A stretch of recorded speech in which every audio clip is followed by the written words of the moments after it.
What am I?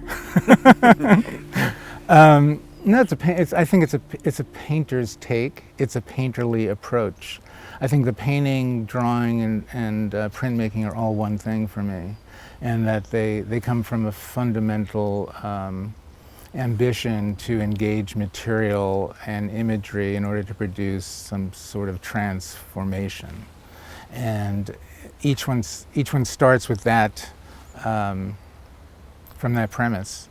And depending on the circumstances on the ground and my own psychic state, different works are produced at different times, so that each work is also, in fact, a kind of reflection of that moment within which it is produced. But the approach is basically the same, and it's each. Barnett Newman said that each medium was a different instrument. I think it's really, it's a good analogy, because I think each medium allows for a different aperture to be opened and explored because of the contexts and the parameters that they allow you to open up. I mean, I began making prints exactly the same time I began showing. Like the same year that I began exhibiting publicly, I was invited to go out to ULAE in Long Island to make prints. And there was a very happy coincidence of developing new images in the painting, showing publicly, and being introduced to a new technique for producing prints. Because although I had admired much printmaking and printmakers, I hadn't actually made any prints myself. So it just opened up a whole area of exploration for me. It allowed me to use kind of technologies that were being developed at that time within printmaking. I mean, so much of digital production is linked in some sense to printmaking, or ideas about printed multiple imagery. So it sort of was a perfect fit for me. And the kind of heightened intention that's necessary to make a print and publish something was, it was a helpful approach for me to think about the paintings themselves and beginning to show publicly. And it also got me to inhabit in some way the world of books that I had always been so attracted to and obsessed with by doing something within a print world and publishing. I mean, during that time period you're saying in the 70s in New York, New York was littered with what were then called used bookstores, and where you could find very cheap old editions of like fantastically beautifully illustrated volumes. And I think that was also a trigger for me to try to generate, in a sense, my own hypothetical imagery that could function in some parallel way to these books that I admired so much.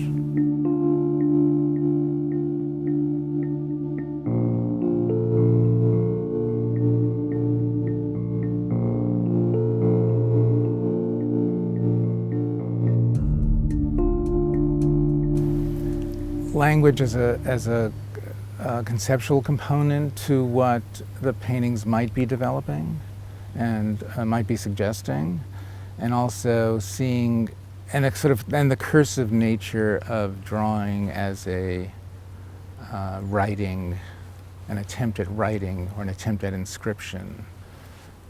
So I think that in that sense, I think of them very, very closely linked.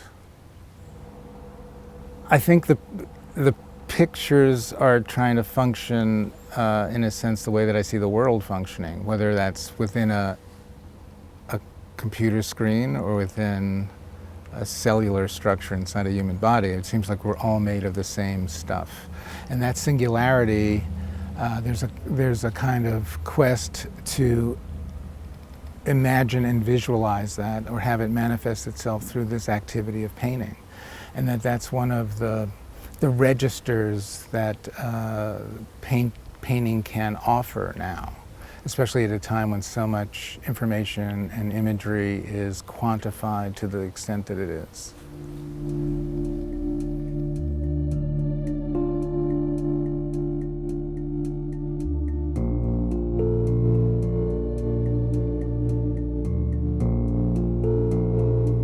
Yeah, I think so. I think that I've had an inclination or a desire to work laterally in some sense across a group of things in order to free up my own associations and loosen my focus in order to allow for things that are not intended to happen.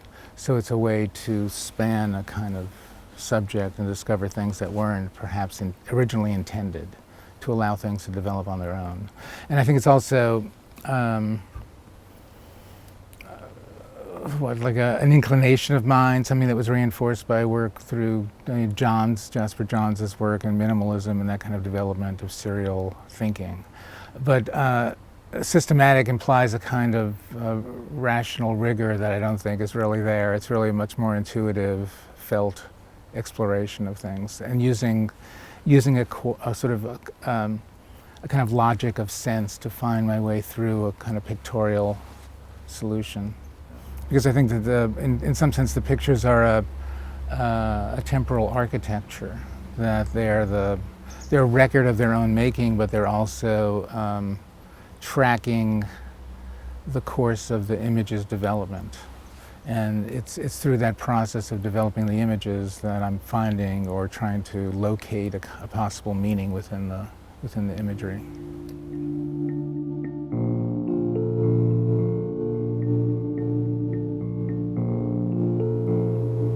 We're all a product of our time and space coordinates, so I don't know how to approach that. I think I was very affected by the generation of painters that came after the New York, so-called New York school, and the way that they tried to open up the painted world to be something more than self-expression. So that Johns, Rauschenberg, Twombly generation, I think, was critically important for me. So in some sense, it's linked to where I came into the conversation. And painting is, if anything, it's part of a long ongoing conversation that one attempts to say something new inside of what has already been said, or add something to the conversation in some sense. I mean, as more and more media develop, painting becomes, I think, more like writing and more connected to literature because of its capacity to reflect an individual's vision, however open and disconnected from self-expression it is. It's still a singular lens.